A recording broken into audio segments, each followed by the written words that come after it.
Hello students, आज अपन लोग इस वीडियो लेक्चर में डिस्कस करने वाले हैं ह्यूमन न्यूरल सिस्टम के बारे में। इससे पहले स्टूडेंट अपन ने डिस्कस किया था, प्रीवियस लेक्चर्स में डिस्कस किया था कंट्रोल एंड कोऑर्डिनेशन कि किस प्रकार से मल्टी सेलुलर ऑर्गेनिज्म अपने सभी एक्टिविटीज को कंट्रोल करता है, रेगुलेट करता है, कोऑर्डिनेट करता है। उसके बाद में अपन ने डिस्कस किया था कि इन कंट्रोल एंड कोऑर्डिनेशन की प्रोसेसेस को कौन कंट्रोल करता है, कौन से दो सिस्टम है। तो वहां पे अपन ने न्यूरल सिस्टम और एंडोक्राइन सिस्टम के बारे में नाम अपन ने डिस्कस किए थे। उसके बाद में अपन ने न्यूरल सिस्टम के बारे में डिस्कस किया था कि क्या होता है, किस प्रकार से ये काम करता है और किस प्रकार से न्यूरल सिस्टम लोअर ये जो इनवर्टिब्रेट्स हैं उनमें कम डेवलप होता है और वर्टिब्रेट्स में और स्पेशली प्राइमेट्स में वेल डेवलप्ड होता है, जैसे ह्यूमन में। आज अपन डिस्कस करने वाले हैं ह्यूमन न्यूरल सिस्टम के बारे में, ह्यूमन नर्वस सिस्टम के बारे में, मानव तंत्रिका तंत्र के बारे में। स्टूडेंट्स, तो स्टूडेंट्स सबसे पहले अपन ये देखते हैं कि जो ह्यूमन जो नर्व सिस्टम है या न्यूरल सिस्टम है ये बना किसका होता है। इसका आप लोग कंपोजिशन देखिएगा, कंपोजिशन ये सामान्यतः आपने डिस्कस करना है। स्टूडेंट, आप हम सब जानते हैं या नहीं जानते हैं तो आगे पढ़ोगे आप लोग ये पढ़ोगे कि एनिमल्स में 4 प्रकार के टिश्यूज पाए जाते हैं।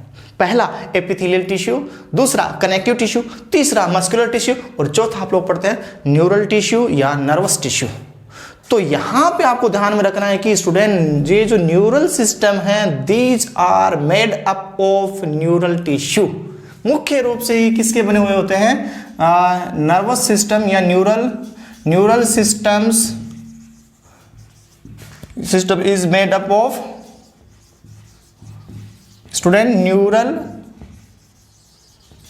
टिश्यू कह दीजिएगा या नर्वस टिश्यू कह दीजिएगा।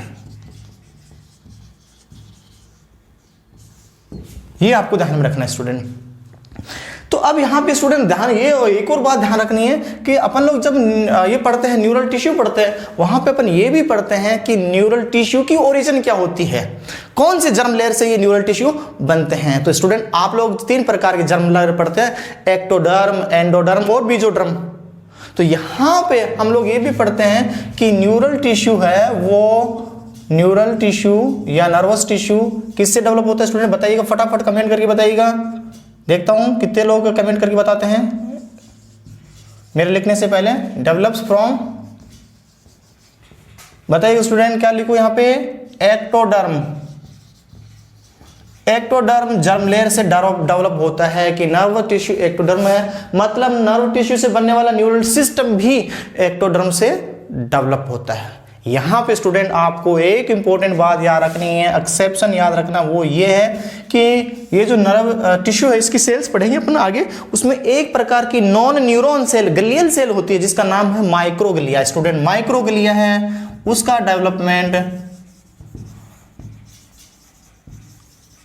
मेसोडर्म से होता है, मेसोडर्म, ये आपको ध्यान रखना है, ठीक है। बाकी जो सेल्स है चाहे न्यूरॉन हो या नॉन न्यूरॉन ग्लियल सेल्स हैं उनका डेवलपमेंट किससे होता है स्टूडेंट, एक्टोडर्म से होता है। एम्ब्रियोनिक डेवलपमेंट के टाइम एक्टोडर्म से होता है स्टूडेंट। अब यहाँ पे आपको स्टूडेंट ध्यान में रखना है कि अपनी बात करी ली कि ये जो नर्वस टिश्यू है या न्यूरल टिश्यू इसके बारे में अपन डिस्कस करते हैं अपन आगे। न्यूरल टिश्यू कह दीजिएगा या नर्वस टिश्यू कह दीजिएगा। अब स्टूडेंट ये है टिश्यू का मतलब है कि group of cells which those are doing similar work, जिनकी ओरिजिन एक जैसी होती है। तो इसका मतलब यह नर्व टिश्यू में किसका बना होता है, सेल्स का। तो यहां पे अपन पढ़ते हैं कि न्यूरल टिश्यू में 2 प्रकार के सेल्स होते हैं स्टूडेंट। मुख्य रूप से कितने प्रकार की सेल्स होती हैं, 2 प्रकार की। स्टूडेंट अपन यहां पे ये जो न्यूरल टिश्यू है एनिमल टिश्यू में अलग से डिस्कस नहीं करेंगे, मैं यहीं कवर करते हुए चलता हूं, ठीक है। तो वहां पे आपको जब एनिमल टिश्यू पढ़ोगे वहां पे न्यूरल टिश्यू अलग से पढ़ने की जरूरत आपको नहीं पड़ेगी। तो यहां पे न्यूरल टिश्यू क्या है स्टूडेंट, जो नर्वस टिश्यू बनाता है, नर्वस सिस्टम को बनाता है। तो neural tissue composed of 2 type of cells student. पहली टाइप की जो सेल्स है उसको अपन लोग बोलते हैं न्यूरॉन, ठीक है ना, या फिर नर्व सेल्स या नर्व सेल, सिंगुलर अपन ले लेते हैं। और दूसरे प्रकार के सेल्स होती है स्टूडेंट उनको बोलते हैं न्यूरोग्लिया, ठीक है स्टूडेंट, या फिर गलियल सेल्स या फिर सिंपली गलिया, तेरी गलियां रे गलिया, ठीक है स्टूडेंट। तो ये गलिया सेल। तो नर्वस टिश्यू या यूं कहूं कि ये जो नर्वस सिस्टम है इसमें दो प्रकार के सेल, ये दो प्रकार के सेल का बना होता है। मुख्य रूप से सेल जो मेन सेल होती है वो न्यूरॉन या नर्व सेल, और दूसरी जो बाकी सेल्स हैं इसके अलावा उनको अपन कहते हैं न्यूरोग्लिया एंड ग्लियल सेल्स। यहाँ पे ह्यूमन में हम स्टूडेंट ये पढ़ते हैं कि इनकी जो नंबर होती है, न्यूरॉन की नंबर होती है, ग्लियल की नंबर होती है, लगभग एक जैसी होती है, लगभग सिमिलर होती है, एक जैसे, ठीक है ना। थोड़ी बहुत कम ज़्यादा ये हो सकती हैं, किसी ब्रेन के किसी पार्ट में ये ज़्यादा है, किसी ब्रेन के पार्ट में न्यूरॉन ज़्यादा है, ठीक है। एनसीईआरटी में एक लाइन लिखी हुई है, वो ये है कि ग्लियल सेल है या न्यूरोग्लिया थोड़ी ज़्यादा होती हैं। तो यहाँ पे लिखा होता है, यहाँ पे मोर देन न्यूरॉन, तो मैं भी यहाँ पे लिख देता हूँ, यानी 50% से ज़्यादा होती हैं। कौन? न्यूरोग्लिया थोड़ी सी। अब यहाँ पे स्टूडेंट देखना है कि लगभग यदि ये 80 बिलियन के लगभग अपन माने, है ना, तो ये भी कितनी हुई? ये भी 80 to 100 बिलियन हम लोग कह सकते हैं। ये लगभग ये भी पूरे नर्व सिस्टम में ह्यूमन के अंदर इतनी सेल ये भी होती हैं स्टूडेंट। अब यहाँ पे आपको एक और बात देखनी है कि एक स्टूडेंट न्यूरोग्लिया सेल, मैं एनजी लिख देता हूँ, और न्यूरॉन का रेशियो होता है,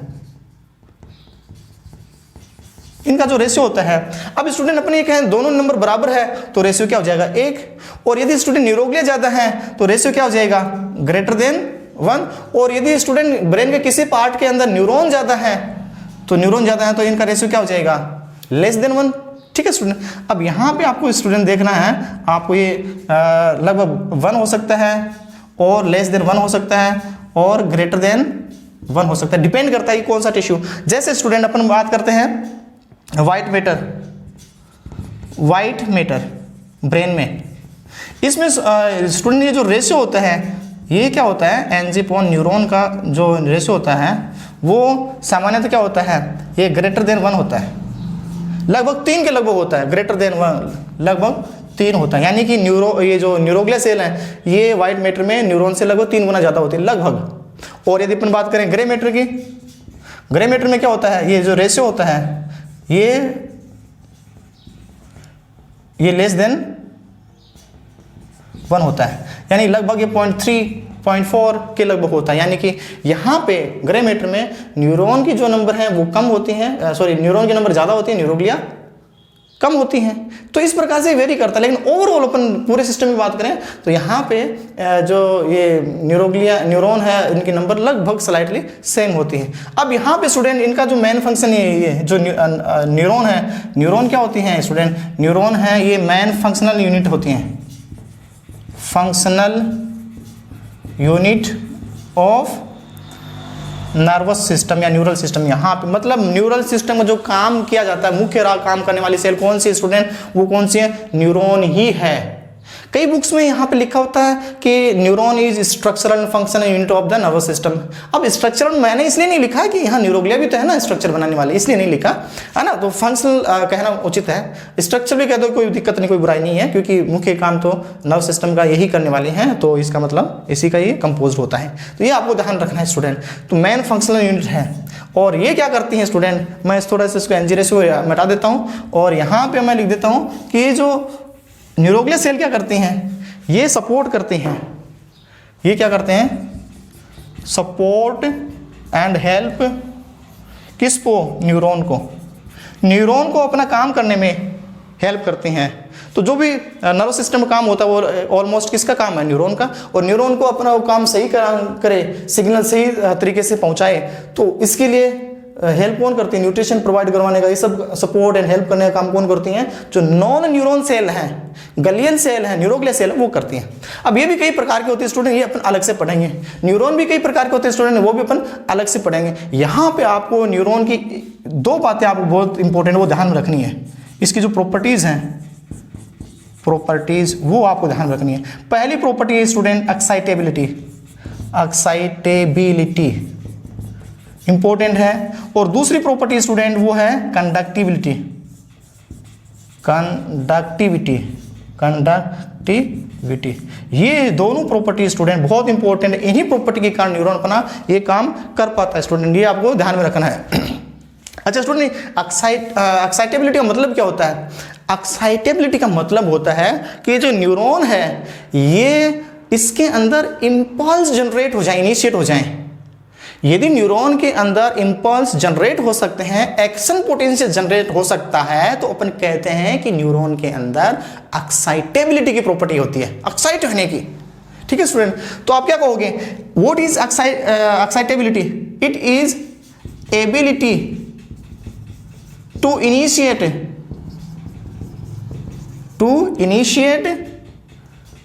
नर्व इंपल्स कह दीजिएगा या एक्शन पोटेंशियल कह दीजिएगा, आगे और अपन डिस्कस करेंगे इनके बारे में। एक्शन पोटेंशियल, तो इसका मतलब है नर्व के अंदर एक्शन पोटेंशियल जनरेट हो सकता है, यानी जैसे कोई स्टिमुलाई आएगा, स्टिमुलाई के रिस्पॉन्स में इसके डेंड्राइट्स में ये जनरेट हो जाएंगे, एक्शन पोटेंशियल या नर्व इंपल्स जनरेट हो जाएगा। फिर वो नर्व इंपल्स डेंड्राइट से होते हुए सेल बॉडी से होते एक्सॉन नर्व एंडिंग तक पहुंच जाएगा। तो वो पहुंच जाएगा, पहुंचाने की एबिलिटी को क्या कहते हैं स्टूडेंट? कंडक्टिविटी। तो ये कैसे? कंडक्टिविटी ऐसी क्षमता, एबिलिटी है जिसके कारण इंपल्स जो जनरेट हुआ, इनिशिएट हुआ, वो यहां से न्यूरॉन से के एक भाग से दूसरे भाग तक पहुंच जाता है, ट्रांसमिट हो जाता है।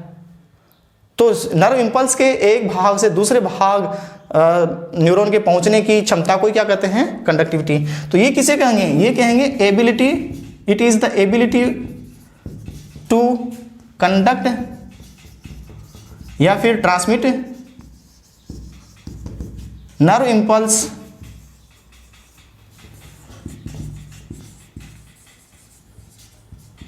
Across neuron membrane, across neuron membrane. तो जहां से, जैसे ये डेंड्राइट्स हैं, तो डेंड्राइट से यहां से यदि इनिशिएट हुआ, यहां इनिशिएट हो गया, शुरू हो गया नर्व इंपल्स, तो कहेंगे कि नर्व में एक्साइटेबिलिटी है। अब ये इंपल्स यहां से होते होते यहां तक पहुंचेगा, कंडक्ट होगा, तो कहेंगे कि नर्व के अंदर किसकी एबिलिटी है? कंडक्टिविटी की एबिलिटी है, नर्व को दूसरी जगह भेजने की क्षमता है ना। तो ये दो प्रॉपर्टी यहाँ पे इसमें पाई जाती है न्यूरॉन में। ये इंपॉर्टेंट, बहुत इंपॉर्टेंट स्टूडेंट, और ये इस पे क्वेश्चंस आते हैं। यहाँ पे आपको ध्यान में रखना है स्टूडेंट, ये दोनों प्रॉपर्टी हैं, ये मसल सेल में भी पाए जाते हैं, ऑल्सो हैव दिस प्रॉपर्टी। ये स्टूडेंट नीट में क्वेश्चन आते हैं, विच सेल और sales do have excitability and conductivity property.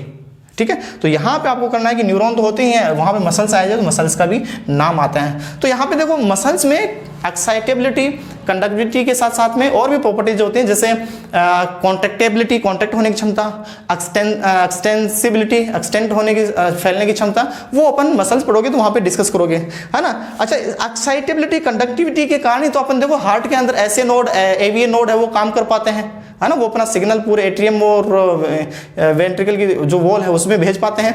ठीक है, तो इसके कारण ये मसल्स में प्रॉपर्टी पाई जाती है। तो ये ध्यान रखना, नीट के पर्सपेक्टिव से बहुत इंपॉर्टेंट टॉपिक है और क्वेश्चन पूछ ले जाता है, आ भी जाता है। तो एक बार इतना कर लीजिए स्टूडेंट, फिर आगे अपन पढ़ते हैं कि नर्वस जो न्यूरल सिस्टम, इसके टाइप्स पढ़ने वाले हैं अपन लोग।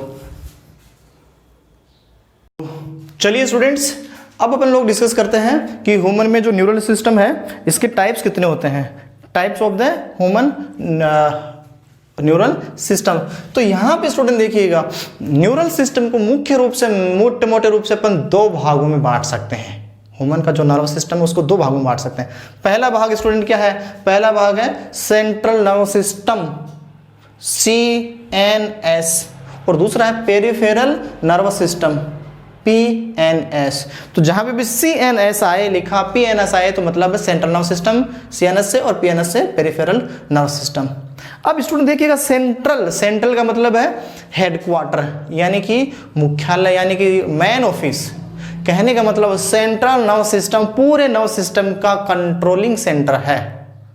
ठीक है स्टूडेंट, और दूसरी स्टूडेंट बॉडी के सेंटर में भी पाया जाता है, इसलिए भी सेंट्रल कह दिया। सेंटर में कैसे देखिएगा, कहां पे होता है स्टूडेंट? सेंट्रल नर्व सिस्टम अपनी जो डोर्सल सरफेस में होता है, डोर्सल साइड में होता है, और डोर्सल में भी मिड डोर्सल लाइन के साथ साथ में होता है, मिड जो मध्य पृष्ठीय रेखा होती है उसके साथ साथ में, एक्स के साथ में होता है। जैसे ये ब्रेन यहाँ पे है तो ये भी क्या है? सेंट्रल पार्ट में, और स्पाइनल कॉर्ड यहाँ पे है तो ये भी क्या? सेंट्रल पार्ट में। तो सबसे पहली लोकेशन देखिएगा, ये कहां पे होता है? CNS कहां पे होता है? Located along mid dorsal axis, जो धुरी है, मुद्दे धुरी होती है, इसके साथ साथ में इसके यहाँ पे प्रेजेंट होता है। जबकि ये कहाँ पे होता है स्टूडेंट, ये प्रेजेंट हो पूरी बॉडी में, हाथ पैर पूरी बॉडी में, ऑर्गेन्स हर जगह ये आपको मिलेगा, ठीक है ना।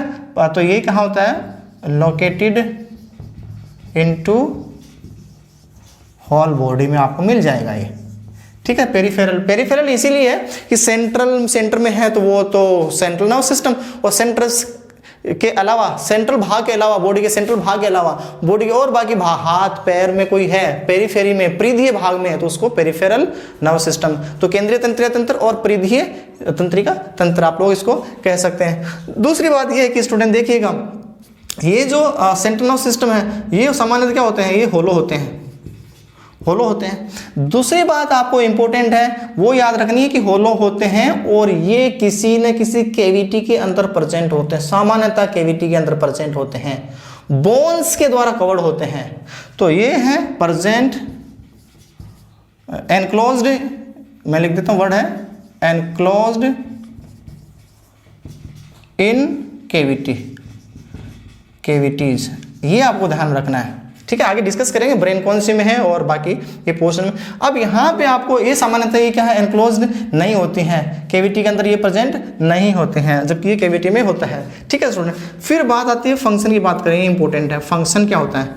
अब अपन कह रहे हैं कि मेन कंट्रोलिंग है, तो और दूसरी क्या होती है स्टूडेंट, नर्वस सिस्टम से जो भी इंफॉर्मेशन एनवायरनमेंट से आती है वो इंफॉर्मेशन फिर सेंट्रल नर्व सिस्टम इसको देखता है, क्या इन्फॉर्मेशन थी, करना क्या इसका, इस इन्फॉर्मेशन को आगे भेजना है किसी ऑर्गन के पास में या स्टोर करके रखना है ना। तो इसको अपन बोलते हैं प्रोसेसिंग ऑफ द इंफॉर्मेशन। तो प्रोसेसिंग ऑफ इंफॉर्मेशन जिसमें इंफॉर्मेशन स्टोरेज भी आ जाती है, डिसीजन मेकिंग भी आ जाती है ना। तो वो तो इसमें क्या है, मेन क्या है, प्रोसेसिंग, मेन फंक्शन क्या है, processing of information and control of the activities, पूरी बॉडी एक्टिविटीज को कंट्रोल करने का मुख्य काम इसी का है। जबकि इसका मेन फंक्शन क्या होता है स्टूडेंट, मेन फंक्शन क्या होता है स्टूडेंट इसका फंक्शन होता है बॉडी के ऑर्गेन्स से सिग्नल लेके आना और बॉडी के ऑर्गेन्स को सेंट्रल नर्व सिस्टम जो डिसीजन लेता है उससे अवगत कराना, ठीक है ना। तो to receive signals from body parts, है ना, and to send response या signal to body parts, ये आप इनका काम होता है। तो सेंट्रल सिस्टम जो कहता है वो काम ये करता है स्टूडेंट। अब देखिएगा स्टूडेंट, ये तो अपन इसकी जो प्रॉपर्टीज देख लिए, अब आपको ये देखना है कि सेंट्रल नर्व सिस्टम में भी कौन कौन से ऑर्गन्स आते हैं। सिस्टम है तो ऑर्गन तो होंगे इसमें। तो स्टूडेंट यहाँ पे आपको ये देखना है, सेंट्रल नर्व सिस्टम के अंदर ब्रेन आता है और स्पाइनल कोड, स्पाइनल कोड, दो ऑर्गन्स हैं स्टूडेंट जो किस में आते हैं, सेंट्रल नर्व सिस्टम का हिस्सा होते हैं।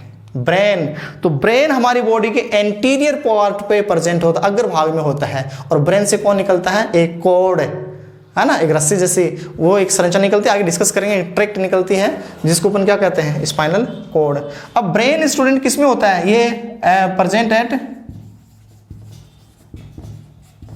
एंटीरियर पार्ट ऑफ बॉडी, ठीक है स्टूडेंट।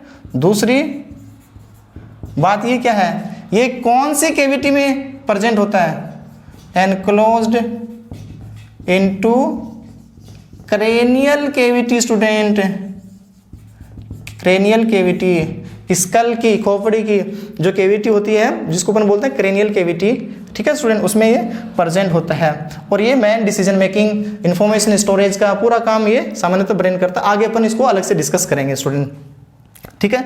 और स्पाइनल कोड स्टूडेंट ये क्या होती है, ये मिड डोर्सल रीजन में पाया जाता है ना, प्रेजेंट इन बैक साइड, ठीक है ना।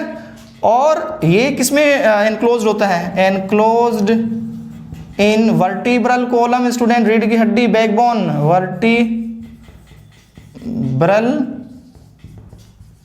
कॉलम कह दीजिएगा या फिर वर्टिब्रल कैविटी कह दीजिएगा। इस कैविटी के अंदर ये प्रेजेंट होता है स्टूडेंट, ठीक है ना। तो पूरी बॉडी का ओवरऑल कंपोजिशन यही लोग करते हैं, ठीक है। अब यहाँ पे ध्यान में रखनी है स्टूडेंट, ब्रेन का और स्पाइनल कोड का जो डेवलपमेंट होता है स्टूडेंट, यानी सेंट्रल नर्वस सिस्टम जो डेवलपमेंट होता है वो न्यूरल ट्यूब से होता है। न्यूरल ट्यूब आगे डिस्कस करेंगे आगे। और एम्ब्रियोनिक डेवलपमेंट के टाइम बनती है न्यूरल ट्यूब, तो न्यूरल ट्यूब बनती है, तो न्यूरल ट्यूब से डेवलप कौन होता है? न्यूरल ट्यूब से स्टूडेंट कौन डेवलप होता है? उससे डेवलप होता है सेंट्रल नर्वस सिस्टम। और न्यूरल ट्यूब के आगे वाले भाग से डेवलप ब्रेन डेवलप होता है, develop from anterior part of neural tube, ध्यान रखना। और स्टूडेंट न्यूरल ट्यूब के पोस्टीरियर भाग से develop from posterior part of neural tube, इससे डेवलप होता है स्पाइनल कोड। इनको अपन अलग से और डिटेल में डिस्कस करेंगे स्टूडेंट। अब स्टूडेंट आप डिस्कस करते हो पेरिफेरल में क्या क्या आता है। अच्छा स्टूडेंट देखिए, पेरिफेरल की अपनी प्रॉपर्टीज पढ़ी हैं, और पेरिफेरल का जो डेवलपमेंट होता है वो सामान्य न्यूरल क्रेस्ट से होता है, develop from neural crest.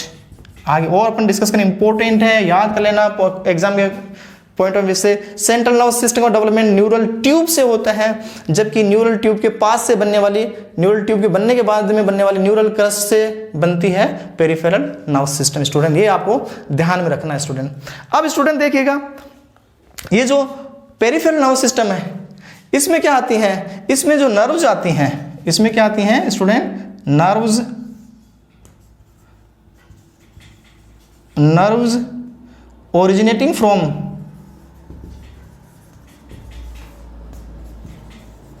Brain. Brain से निकलने वाली नर्व आती हैं पेरिफेरल नर्व सिस्टम में, और ब्रेन से निकलने वाली जो नर्व्स हैं उनको हम बोलते हैं क्रेनियल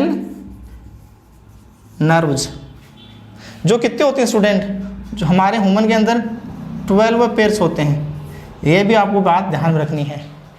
जबकि एम्फिया वगैरह में कितने 10 पेयर होते हैं, ठीक है। तो ये भी आपको करेक्टर फीचर है। ह्यूमन के अंदर ये 12 पेयर क्रेनियल नर्व होती हैं, ये किसका हिस्सा होते हैं? पेरिफेरल, ब्रेन से निकलने वाले। और दूसरी कौन सी आती है स्टूडेंट? दूसरी आती हैं nerves originating from spinal cord. इनको अपन बोलते हैं student spinal nerve,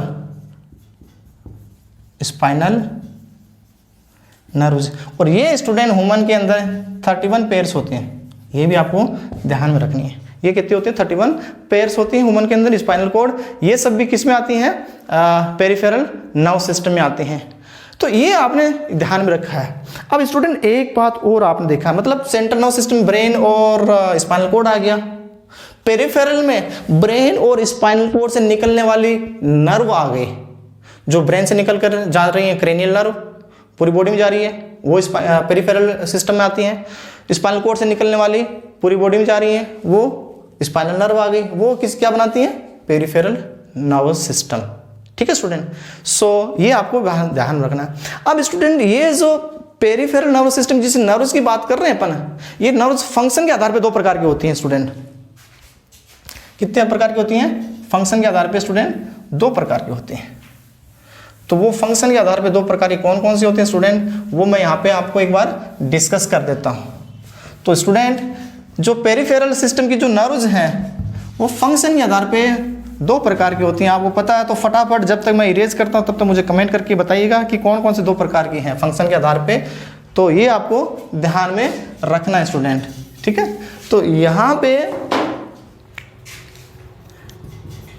types of nerves of peripheral nerve system based on functions। वो क्या काम करते हैं उसके आधार पे स्टूडेंट दो प्रकार की, पहली student yes efferent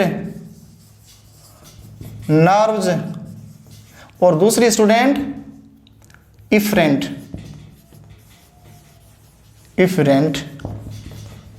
nerves.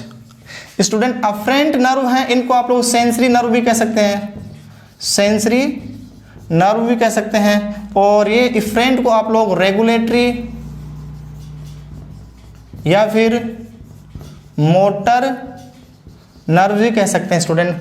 Sensory nerves हैं स्टूडेंट, ये क्या करती हैं, ऑर्गेन से सिग्नल लेके सेंट्रल नर्व सिस्टम को देती हैं,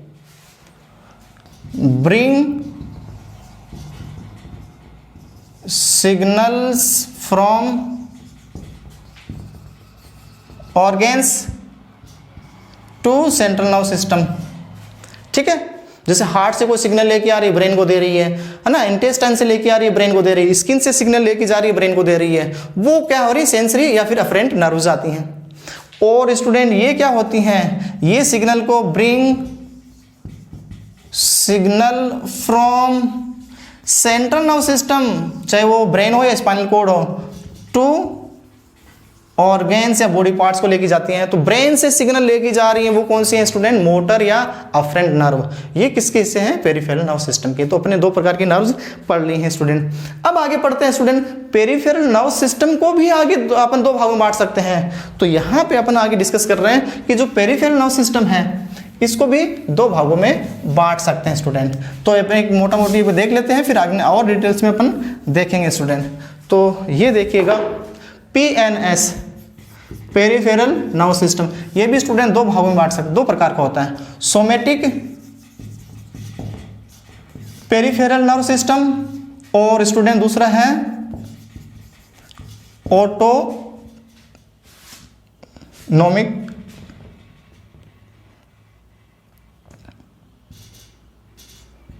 ऑटोमेटिक या ऑटोनोमस नर्व सिस्टम। ठीक है स्टूडेंट, ये आपको ध्यान में रखनी है।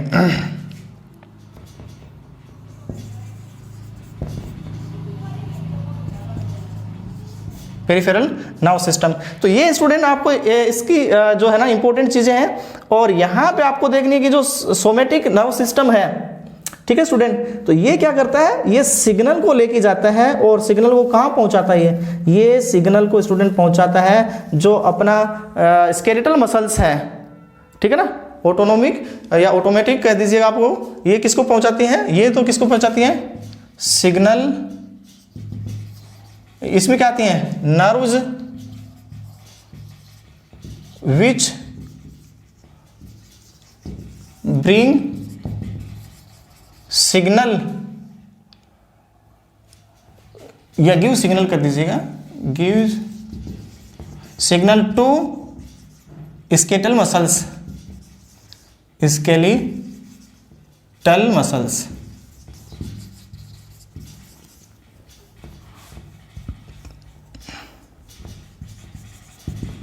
ठीक है स्टूडेंट, तो ये देखिएगा स्केलेटल मसल्स हैं, यानी कि स्केलेटल मसल को आप क्या कहते हैं, दूसरा नाम है इसका स्ट्रेटिफाइड मसल्स भी कह सकते हैं आपको। ये एक प्रकार से वॉलेंट्री मसल्स हैं, वॉलेंट्री मसल्स हैं स्टूडेंट, ये आपको ध्यान में रखना है। तो जो स्केलेटल मसल्स है स्टूडेंट, अपने जो बोन से जुड़ी हुई मसल्स हैं उसको अपन बोलते हैं स्केलेटल मसल। तो स्केलेटल मसल्स को सिग्नल जो देती हैं वो नर्व सिस्टम क्या कहलाता है, वो सोमेटिक, यानी कि ये किसको कंट्रोल करता है स्टूडेंट, ये करता है मूवमेंट को, कंट्रोल मूवमेंट। इससे संबंधित स्टूडेंट क्वेश्चंस आते हैं, which peripheral nerve system is voluntary nerve system. तो वॉलेंट्री कौन हुआ, somatic. Which nerve system control the movement, movement वही करेगा जो स्केलेटल मसल्स को कंट्रोल करता है, तो ये भी किस में आएगा स्टूडेंट, सोमेटिक। अब जो क्या नाम है, ऑटोनोमिक नर्व सिस्टम है स्टूडेंट, ये इसमें भी ये क्या करता है, ये एक प्रकार से जो इसमें इनवॉलेंट्री नर्व्स आती हैं, यानी कि इनवॉलेंट्री एक्टिविटीज को कंट्रोल करने वाली नर्व्स आती हैं। यहाँ क्या, nerves which give signals to organs doing involuntary activities। जैसे हार्ट काम करता है ना, ऐसे ये जो डाइजेस्टिव सिस्टम काम करता है, तो इनको जो सिग्नल देने वाली है वो कौन सी आती है, वो नर्व्स आती हैं, वो सब की सब आती है ऑटोनोमिक पेरिफेरल नर्व सिस्टम है। यहाँ पे स्टूडेंट यहाँ रखना है कि इसका दूसरा नाम है, ये एक प्रकार से इनवॉलेंट्री नर्व सिस्टम है, इनवॉलेंट्री नर्वस सिस्टम। ये भी क्वेश्चन आ जाता है, नीट में पूछ लिया जाता है, which one of the following is involuntary nervous system. तो आपको क्या बताना है, ऑटोनोमिक या ऑटोमेटिक या ऑटोनोमस नर्वस सिस्टम। तो मेनली इसको क्या कहते हैं अपन, ऑटोनोमिक। ठीक है स्टूडेंट, यानी कि ये जो है उन ऑर्गेन्स को कंट्रोल करता है, उन ऑर्गेन की एक्टिविटीज को कंट्रोल करता है जिसपे अपनी विल का कंट्रोल नहीं है, अपनी विल का कंट्रोल नहीं है, अपने हिसाब से ये सामान्यतः काम करता है, ऑल्दो सेंट्रल नर्वस सिस्टम में कंट्रोल में होता है। तो अब ये भी स्टूडेंट दो प्रकार का होता है, ये भी कितने प्रकार का है, दो प्रकार होता है। ये होता है सिंपैथेटिक, ठीक है, nervous system, peripheral nervous system, और पैरा सिंपैथेटिक।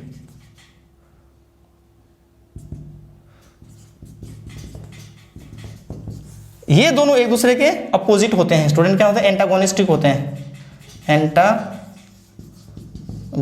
उल्टा काम करते हैं। ये किसी चीज को एक्टिवेट करता है, इंक्रीज करता है, तो ये डिक्रीज करता है ना। ये भी अपन आगे डिटेल में पढ़ेंगे स्टूडेंट। अब आगे यहाँ पे आपको एक चीज ध्यान है स्टूडेंट, एक मैं वर्ड लिखता हूं यहाँ पे,